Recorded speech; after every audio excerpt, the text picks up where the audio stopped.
It's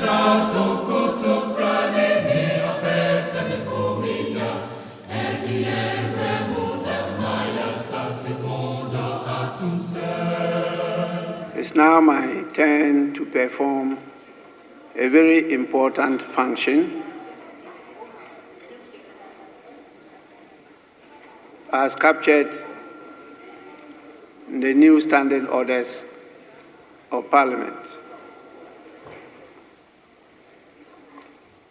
I come to you in fulfillment of a novel provision in our standing orders,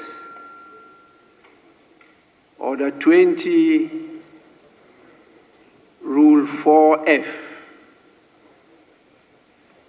which require me and all future speakers of Parliament to, I quote the relevant portion, give the valedictory address at the final sitting of the House before the dissolution of the House, unquote.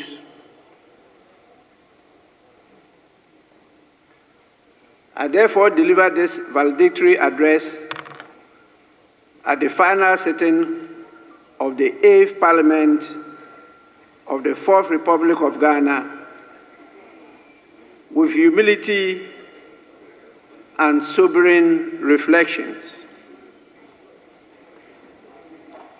Humility for the opportunity graciously given me to serve you, to serve all Ghanaians and our great nation, Ghana. Honorable members, in view of the exigencies of the current situation, I plead to call on the Office of the Official Report to capture the contents of the entire address as having been read by me. I further call on the Office to capture the contents of the annual reports of the Parliamentary Service and the handing over notes of the Clerk to Parliament, Mr. Cyril Kwabena Oteng Nsian. You will have details of the valedictory address in these documents. And so what I intend to do is to give you the broad strokes of the address, even though that is also still lengthy.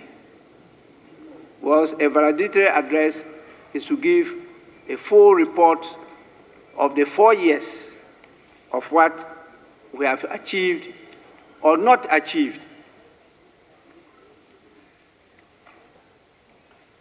Let me say how grateful I am to the Almighty God for His divine grace, which has guided my journey and sustained me through the immense responsibilities of presiding over the proceedings of this August House and chairing the meetings of the Parliamentary Service Board.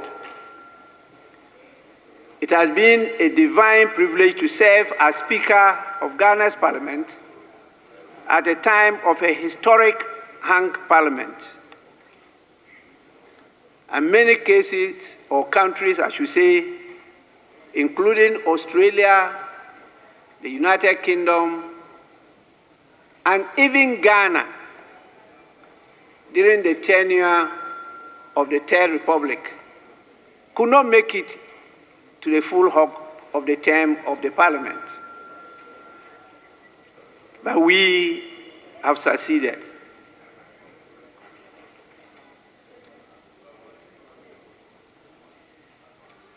I talked about being sobering and pensive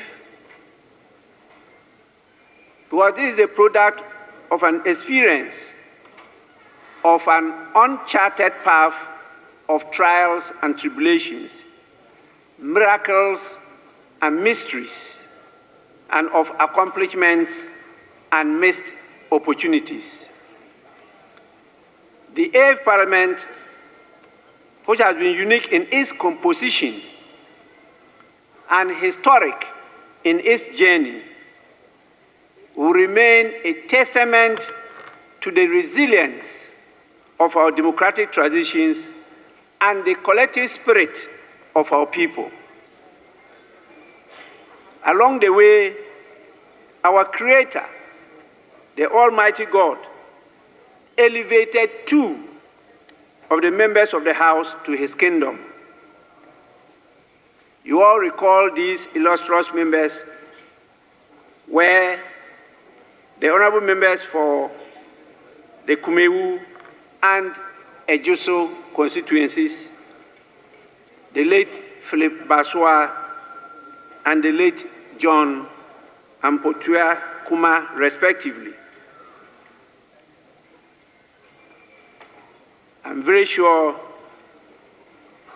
they are in the promised land where the Almighty God himself is waiting for all of us at the appropriate time. And so I want to emphasize what we did by wishing that their souls rest in perfect peace.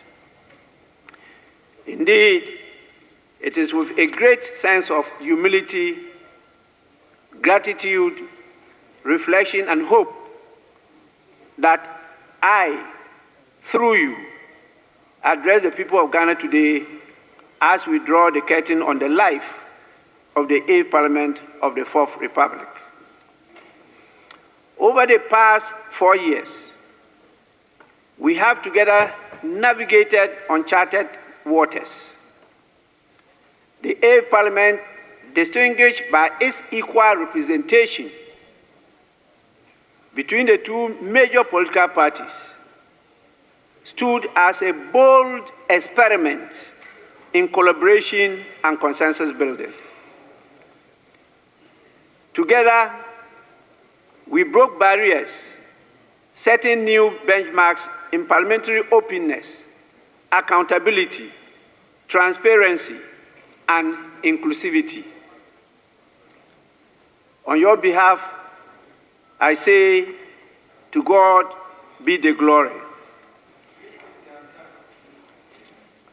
Honorable members, when you graciously elected me as a Speaker of this Parliament in the early hours of 7th January 2021, I came to take the chair with no doubt in my mind that Ghanaians, from the verdict in the elections of 2020, were calling on Parliament to work in harmony for the greater good of all. In my remarks to Parliament, after I had taken my oath as Speaker, I requested of us all to prioritize, and I want to quote this: consultation, accommodation, and consensus building on matters of public interest. In my later acceptance speech that followed a few hours later that day, I promised that I will, I quote, submit myself to the will of the House and pledge to serve our dear country, to serve you and all Ghanaians faithfully, and to conscientiously discharge my duties as Speaker of Parliament. I further promise to wholeheartedly put at the disposal of Parliament and the country the store of knowledge, immense experience, and the huge data bank I have accumulated and accommodated over the years. These promises I have endeavored to keep throughout these 4 great years of service as Speaker of Parliament. On 15 January 2021, in a welcome address to the reconvened sitting of the first meeting of Parliament are touched on 5 core areas of parliamentary life. These include a special message to first-time members of Parliament, advice to members who become ministers of state, the expectations of the people of Ghana, of the 8th Parliament, a focus on the core mandate and mission of Parliament without making the 8th Parliament an obstructionist or a rubber stamp legislature. And finally, on the subject of impartiality of the Speaker. Reflecting on my message in these 5 areas 4 years on, I observed how prophetic the message became. And it still amazes me how those issues I raised have turned out during the last one of the 8th Parliament. I am not going to detail that again in this address. But honorable members may recall that I advised the 114 first-time members to, quote, remember at all times that you lead your people best by serving them with respect, with humility, and with diligence. And that ultimately, responsibility for having a successful career in this House rests with you. Honorable members, I must say some of you heeded this call and have been rewarded with a new term in Parliament at the just ended elections. To those of you who have been privileged to return to the 9th Parliament, I repeat the prayer I said 4 years ago. May your career in this House be as long as and as progressive as mine has been.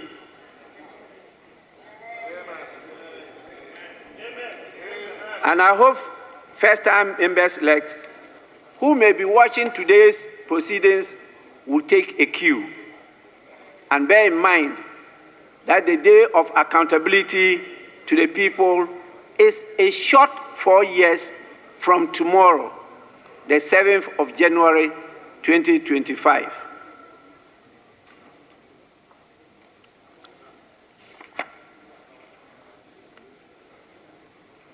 Honorable members, in that address 4 years ago, I also emphasized the expectation of the people of Ghana of this 8th Parliament. In denying both the New Patriotic Party and the National Democratic Congress single-party control of the legislative branch in the 2020 elections, Ghanaians were simply instructing the political class to chart a new path, to embark on new ways of transacting parliamentary business, which is nothing else but the business of the people. I reminded members of the call of the voters on us to disband the party-first mindset and mentality. I stressed the call on us to work together as a family with a common purpose. I must say, this Parliament did some amazing work through lots of bipartisan consultations and cooperation. But I note with regret how the same Parliament allowed what I then described as the unbridled partisanship and partisan polarization that has taken root in our politics and are giving our option of multi-party democracy a bad name. The people of Ghana are the better judges, and I leave that to them.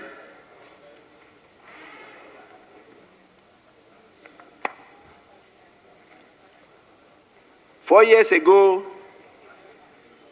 You all recall there was a gripping fear that the 8th Parliament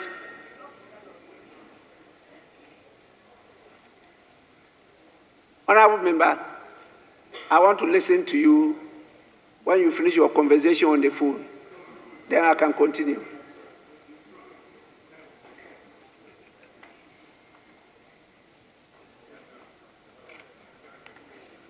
Four years ago, there was a gripping fear that the 8th Parliament would be either an obstructionist or a rubber stamp parliament.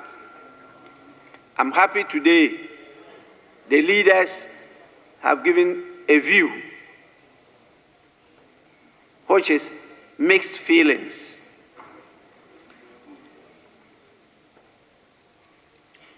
Some say it was obstructionist, others say it was a rubber stamp, but others, and I think that's the general view, held the view that we were able to balance the issues better than the earlier parliaments.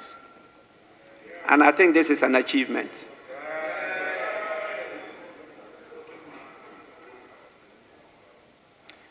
I am satisfied that I have not yielded to pressure from any quarters, and I believe I have courageously discharged this assurance to the administration and admiration of many in Ghana and the world over. My impartiality is not in doubt. It's only those who are not objective that will think otherwise.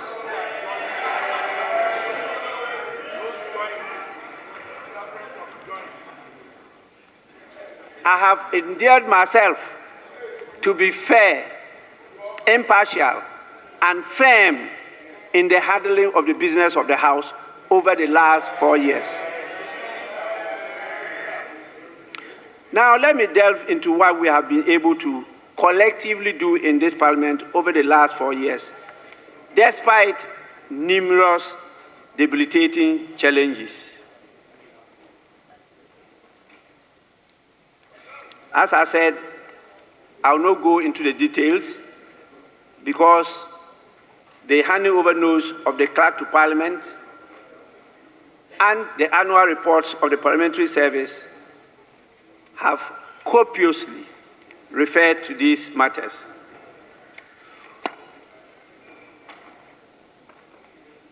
But Ghanaians will remember that we started the 8th Parliament with a backdrop of COVID-19 pandemic,